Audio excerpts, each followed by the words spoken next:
আসসালামু আলাইকুম ওরহমতুল্লাহি ওবারাকাতু। সুপ্রিয় দর্শক, বাংলাদেশে ও বিশ্বের যে প্রান্ত থেকে দেখছেন আপনাদের প্রিয় চ্যানেল মাই টিভি, সবাইকে আন্তরিক মোবারকবাদ জানিয়ে শুরু করছি মেগা ডিজিটাল স্কেল মহিমান্বিত রমাদান, powered by Darus Sunnah travels and tours, co sponsor Sunway satellite city ও খাদেম গ্রুপ।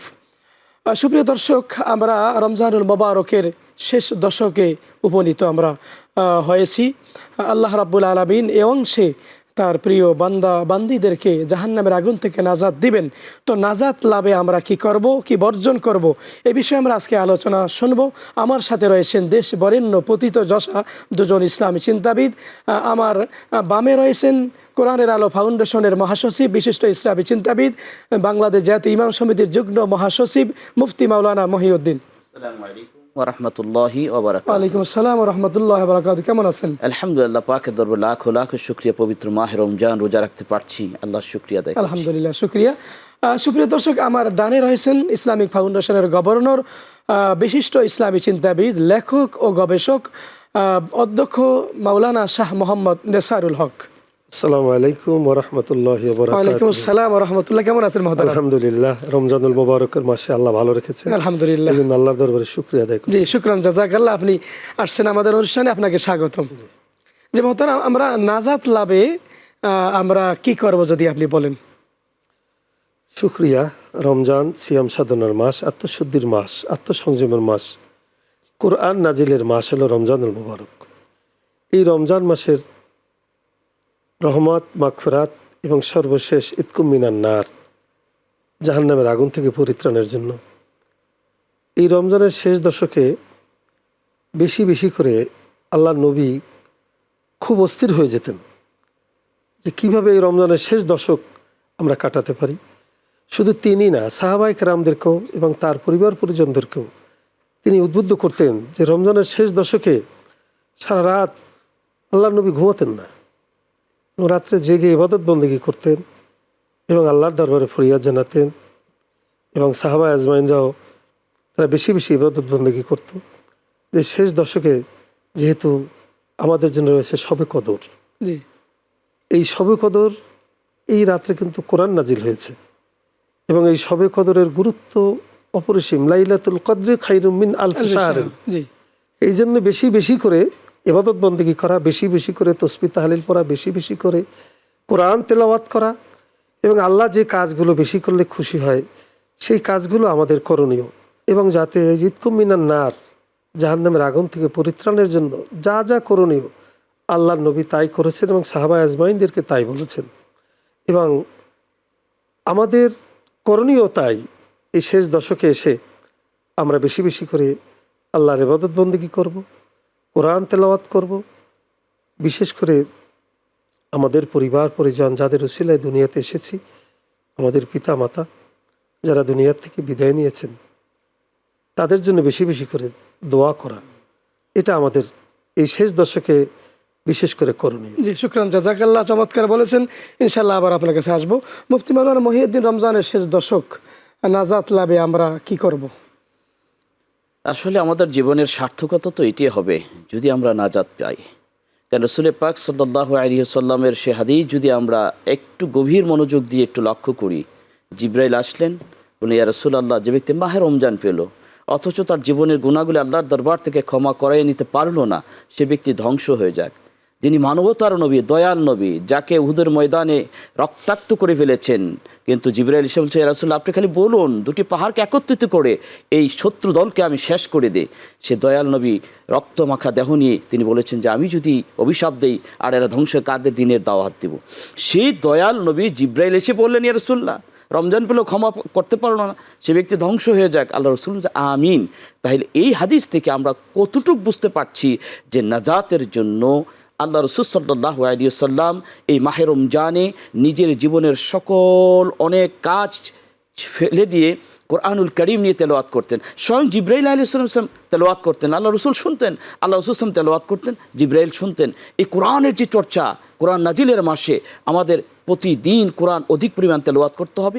আর সব শেষ দশকে দুনিয়া থেকে বিচ্ছিন্ন হওয়ার জন্য, আল্লাহ তাআলার ধ্যানমগ্ন হওয়ার জন্য, একাগ্রতা খুশু খুশু সহকারে আল্লাহকে ডাকার জন্য যে মোরাকাবা মুশাহাদা করার জন্য আল্লাহ রাসূল সাল্লাল্লাহু আলাইহি ওয়াসাল্লাম এতেকাফে বসে যেতেন শেষ দশকে। রাসূল জীবদ্দশায় প্রতি বছর এতে নিজে বসতেন এবং তার পরিবার পরিজনকে বসাতেন। আরেকটি বিষয় আছে কিন্তু হাদিসে আমরা দেখতে পাই আল্লাহ রসুল শেষ দশকে একটা মানে প্রতীকী মাজায় রশি বেঁধে আবাদতে নেমে যেতেন। তার মানে হলো রশি তো বাঁধা না, মানে শক্ত করে তিনি আবাদত করতেন এবং যারা ঘুমিয়ে থাকতো তার পরিবার পরিজন তাদের গায়ে কিন্তু পানি ছিটা দিতেন। এত গুরুত্বপূর্ণ যেহেতু বেজর রাত, কদরের রাত। তো আমরা এই যে শেষ দশকে জাহান্নাম থেকে যে মুক্তির জন্য আল্লাহ রাব্বুল আলামিন দিয়েছেন, আমরা জাহান্নাম থেকে মুক্তির জন্য কি দোয়া করতে পারি? আমরা আল্লাহ তাআলার কাছে দোয়া করব, আল্লাহুম্মা ইন্না নাসআলুকাল জান্নাহ ওয়া নাউযু বিকা মিনান নার। আল্লাহ তোমার কাছে জান্নাত চাই, জাহান্নাম থেকে মুক্তি চাই। অধিক পরিমাণ আল্লাহুম্মা ইন্নাকা আফুউন তুহিব্বুল ফাফু আন্না। আল্লাহ তুমি আমাকে ক্ষমা করে দাও, তুমি ক্ষমাকে ভালোবাসো। এইভাবে আমরা প্রতি রাত্রে, বিশেষ করে শেষ দশকে বেজর রাত্রগুলি আমরা কখনো কি কোনো ঘুমিয়ে আমার সময় নষ্ট করব না, জীবন আর জানি না ভাগ্যে আমরা পাবো কিনে মাহে রমজান। কারণ শেষ দশকে বেজর রাত্রগুলির মধ্যে রয়েছে শবে কদর নামক এক মহা উম্মতের নাজাতের এক রাত্রি, যেটা লাইলাতুল কদর খায়রুম মিন আলফি শাহর বলা হয়েছে, যেটা হাজার মাস থেকে হাজার বৎসর থেকে শ্রেষ্ঠ একটি রাত্র। এই রাত্র তলব করে আমরা কেঁদে আল্লাহ তাআলার কাছে কায় মনে বাক্য প্রার্থনা, আল্লাহ জীবনে যত গুনাহ করেছি, যত অপরাধ করেছি, অন্যায় করেছি, আমি তোমার দরবারে আসামি হয়ে গিয়েছি। দুনিয়ার আদালতের আসামি দুনিয়ায় মুক্তি পায়, কত আনন্দিত হয়ে যায়। আর আমরা আল্লাহর দরবারে আসামি থেকে মুক্তি যদি না হয়ে কবর দেশে চলে যাই, তাহলে আমাদের তো রক্ষা হবে না। যে কোনো শেষ দশকের মধ্যে আল্লাহ তাআলার কাছে জাহান্নাম থেকে মুক্তি চাইতে হবে, জান্নাত চাইতে হবে। আর এই জান্নাতি আমলগুলি আরও বেশি করে করতে হবে। শবে কদর তলস করতে হবে, দিবানিশি রাত্র জিকির আজকার করতে হবে, দুরূদ শর্ত এবং অধিক পরিমাণ দান খয়রাত করতে হবে, দান খয়রাত করতে হবে। এই দান খয়রাত চালিয়ে দিতে হবে। কারণ আল্লাহ তাআলা সম্পদ দিয়েছেন, এই সম্পদ তো শুধু আমাকে ভোগ করার জন্য নয়, শুধু পরিবার নিয়ে আনন্দ করার জন্য। সমাজের যে গরিব, এতিম, মিসকিন, অসহায়, দরিদ্র এবং বিভিন্ন মাদ্রাসায় যে এতিমখানা রয়েছে, বিভিন্ন জায়গায় অসহায় দারিদ্র মানুষগুলি রয়েছে, বস্তিতে পড়ে আছে এবং যারা শিক্ষা অর্জন করতে পারে না, তাদের ব্যাপারে একটা পরিকল্পনা নিতে হবে। অর্থাৎ দানের হাতকে বৃদ্ধি করে দিতে হবে, দান প্রচুর পরিমাণ করতে হবে। তাহলে আল্লাহ তাবারক ওয়া তাআলা এই সদগার কারণে আল্লাহ তাআলা আমার সম্পদ বৃদ্ধি করে দিবেন, অপমৃত্যু থেকে আল্লাহ তাআলা আমাকে বাঁচাবেন এবং আমার দুনিয়ার বিপদ মুসিবত আল্লাহ তাআলা দূর করে দিবেন। তো মাহে রমজানে এই নাজাতের জন্য এই নেক আমলগুলি, নেক কাজগুলি করতে হবে। কারণ নেক কাজ যদি না করা যায়, আল্লাহ তাআলা দিদার লাভ করা যাবে না। আল্লাহ তাআলাকে সেদিন সন্তুষ্ট করে নাজাত পাওয়ার মতো, জান্নাত পাওয়ার মতো কোনো উপযুক্ততা লাভ করা যাবে না। মাওলানা অধ্যক্ষ শাহ নেসারুল হক, রমজানুল মোবারকের নাজাত লাভে আমাদের জন্য আর কি আমল আছে যদি আপনি সংক্ষেপে বলেন? রমজান হলো আসলে একটু অত্যন্ত গুরুত্বপূর্ণ মাস। 12 মাসের ভিতরে রমজান মাস হলো সেরা মাস। আবার এই মাসে প্রথম রহমত, মাগফিরাত এবং সর্বশেষ যে 10 দিন আমাদের নাজাতের জন্য। এই জন্য আমাদেরকে, আমি আগেও বলেছি, বেশি করে ইবাদত বন্দেগী করতে হবে, কোরআন তেলাওয়াত করতে হবে। বেশি করে যত সময় পারি আমরা বেশি কোরআন তেলাওয়াত করি, বিভিন্ন দোয়া দরুদ এবং নফল ইবাদত, এবং রাত্রি জেগে আমরা যে কিয়ামুল লাইল, তারাবি, তারপরে বেশি করে যাতে ইবাদত বন্দেগী করি, আমরা যাতে নাজাত পেতে পারি। আল্লাহ রাব্বুল আলামিন যেন আমাদেরকে নাজাতের ব্যবস্থা করে দেন। তার কারণ একজন মানুষ এই দুনিয়াতে সেই সফল যে দুনিয়াতে ভালো কাজ করে যেতে পারে এবং আখিরাতে আল্লাহ তাআলা তাকে নাজাতের ব্যবস্থা করে, জান্নাতের ব্যবস্থা করে। আমি প্রসঙ্গক্রমে একটি কথা বলবো যে আমরা যারা ইবাদত বন্দেগী করি, আমাদের যে মসজিদ, এই মসজিদ যদি সকল মানুষ যারা মুসলমান তারা যদি মসজিদে গিয়ে নামাজ আদায় করতে হয়, আমাদের যে মসজিদে সংকুলন হতো না। কিন্তু আমরা যারা মুরব্বিয়ানে কেরাম, যারা সংসারের অভিভাবক, তারা ঠিকই আমরা মসজিদে যাই, নামাজ পড়তে যাই। যে আমার যে প্রাপ্তবয়স্ক ছেলেরা রয়েছেন তাদেরকে আমরা তাদের সব ভরণ পোষণ আমরা আদায় করি, সব কিছু দেই আমরা। কিন্তু তাদেরকে আমরা যখন নামাজে যাই তখন এই কথাটি বলি না যে বাবা নামাজে রক্ত হয়েছে, নামাজ তোমার জন্য ফরজ, আসো মসজিদে যাই। কিন্তু কাল কিয়ামতের ময়দানে কিন্তু আল্লাহ তাআলার আদালতে ওই সন্তান যখন আল্লাহর কাছে সাক্ষী দিবেন যে আল্লাহ আমার পিতা মাতা আমাদের জন্য সব কিছুই করেছেন, ভরণ পোষণ যা কিছু দরকার ছিল, প্রয়োজনীয়তা ছিল, সব কিছু তিনি করেছেন, কিন্তু আমাকে তো এই নামাজের কথা বলে নাই, এই দিনের পথে আসার জন্য বলে নাই। তখন বলবেন তাহতা আকদামিনা লিয়াকুনা মিনাল আসফালিন, যে আল্লাহ ওই আমাদের পিতামাতাকে নিয়ে আসো, আমার পা দিয়ে ফিসে তারপর আমি জাহান্নামে যাব। কাজে আজকে আমি সারা দেশবাসীর উদ্দেশ্যে একটি কথাই বলবো, যে আমাদের যে ছেলেরা মেয়েরা রয়েছেন তাদেরকে পর্দার সাথে রাখা, ছেলেদেরকে নামাজের দিকে উদ্বুদ্ধ করা, কোরআন হাদিস শিখানো। একটা মানুষ তার জীবনে ছোট্টবেলা যদি সে কোরআনই না শিখলো, যদি সে আল্লাহর নবী সম্পর্কে কিছু না জানলো, তাহলে সে কি, তার ভবিষ্যৎ কী, তার পরবর্তী প্রজন্ম কি করবে? এই জন্য আমাদের উচিত আমাদের পরিবারের গোটা পরিবার সকলকে নিয়ে আমরা তাদেরকে নামাজের ব্যবস্থা করি, তাদেরকে রোজা রাখে যেন সেই ব্যবস্থা করি, তারা যেন নাজাতের জন্য যা যা করণীয় এই শেষ দশকে সেই কাজগুলো যেন আমরা করি। এটাই আল্লাহর কাছে আমাদের ফরিয়াদ থাকা উচিত এবং আমাদের সকলের কায়মনোবাক্যে এটাই আমাদেরকে সবার কাছে বলা উচিত। জি, শুকরান, জাযাকাল্লাহ। আপনাকে আবার আসবো। চমৎকার বলতেছিলেন মুফতি মাওলানা মহিউদ্দিন, নাজাত লাভে আমাদের কিছু বর্জনের বিষয় আছে। শেষ দশকে কিন্তু মার্কেট করার দুমদাম পড়ে যায়, লাইলাতুল কদরে কিন্তু মসজিদে মুসল্লি খুঁজে পাওয়া যায় না, আপনি যদি বলেন। আসলে দুর্ভাগ্য হলো সত্য কথা, রমজানে মাহে রমজানটা আল্লাহ তাআলা দিয়েছেন, বান্দা এমন একটা ট্রেনিং গ্রহণ করবেন, এমন এক সৈনিকে আল্লাহ তাআলা পরিণত হবেন, হেজবুল্লাহর এক কর্মী হবেন, যে আল্লাহর দিন প্রতিষ্ঠার জন্য আল্লাহর জমিনের মধ্যে সবচেয়ে তাদের মন উজাড় থাকবে, অন্যায়কে ছেড়ে দিবেন। কিন্তু দুর্ভাগ্য সত্য কথা, আমরা মাহে রমজানে শুরু থেকে রোজা রাখলাম, মাহে রমজানে তারাবি পড়লাম 20 রাকাত, আমরা তাহাজ্জুদের নামাজও পড়লাম, আওয়াবিন পড়লাম, ইশরাক পড়লাম, জিকির আজকার দুরূদ পড়লাম। শেষ দশকে এসে আমরা ইবাদতের মধ্যে গাফিল হয়ে যাচ্ছি, অলস হয়ে যাচ্ছি। কেন হয়ে যাচ্ছি? যে আমরা আমাদের সন্তানদের জন্য কাপড় কিনে দিতে হবে, স্ত্রীর জন্য বাজার করে দিতে হবে। এই বাজার ঘাটে যেতে আমার আপনার আমলগুলি যে কত নষ্ট হয়ে যায়। আজকে যে মার্কেটগুলি ছেলেমেয়েরা একীভূত হয়ে যাচ্ছে, যেখানে পর্দা নাই, শরীয়ত নাই, একজনের গায়ের সাথে আরেকজন গা লাগে, কিন্তু এরকম ধাক্কা ধাক্কি করে একজন রোজাদার মার্কেট করবে, বাজার করবে, আর তার ইবাদত থেকে সে বঞ্চিত হয়ে যাবে। এটা কিন্তু শুভ লক্ষণ নয় এবং তার ইবাদত কবুলের কোনো লক্ষণও নয়। যে কারণে মাহে রমজানের এই শেষ দশকে এই মার্কেটকে প্রাধান্য না দিয়ে, দুনিয়াকে প্রাধান্য না দিয়ে, এবং আত্মীয় স্বজন যারা আছে তাদেরকে আমরা প্রাধান্য দিব, তাদের বাড়িতে আমরা পাঠিয়ে দিব। কিন্তু অনেক সময় আমরা দেখা গিয়েছে যে ঈদের আনন্দ করতে গিয়ে আমরা আমাদের ইবাদতকে ভুলে যাচ্ছি। দুর্ভাগ্য হলো সত্য কথা এই কারণে আমাদেরকে মাহে রমজানের শেষ দশকে একটি রাত্র তো আমি অবহেলা কাটাতে পারি না, বিশেষ করে বেজো রাত্রগুলি। যত বরকত তো সবাই শেষ দশকে, শেষ দশকের মধ্যে সবে কদর তলব করতে হবে। এতেকাফ করতেছে এবং কোরআন নাজিল হয়েছে, এবং বিশেষ করে ফেতরা দিয়ে গরিবদেরকে আমরা সাহায্য করব, ফেতরার দায়িত্বটা আদায় করব, জাকাত না দিলে জাকাতের দায়িত্বটা আদায় করব, এবং বেশি বেশি করে সেজদা দিব। আর এই যে মাহে রমজানের ইবাদতকে আল্লাহ তাআলার কাছে কবুলের জন্য প্রতিটা ইবাদত, যেটা শর্ত হচ্ছে রাসূল পাক সাল্লাল্লাহু আলাইহি ওয়াসাল্লাম দুরূদ পড়া। কারণ দুরূদ না পড়লে প্রত্যেকটি বান্দার আমলগুলি আকাশে ঝুলতে থাকে যতক্ষণ নবীর উপরে দুরূদ না পড়া হয়।